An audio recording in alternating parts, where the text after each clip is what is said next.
na tomhle YouTube a budu tady natáčet, jak vidíte, to kabelka, ale nemám tady úplně všechno koupený.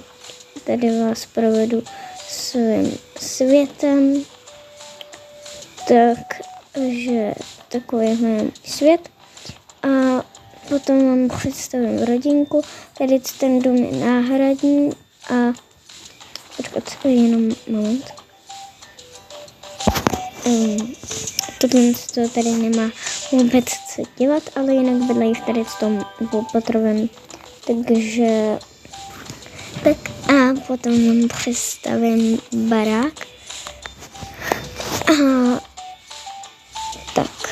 Takže tak a rodinku vám hlavně představím.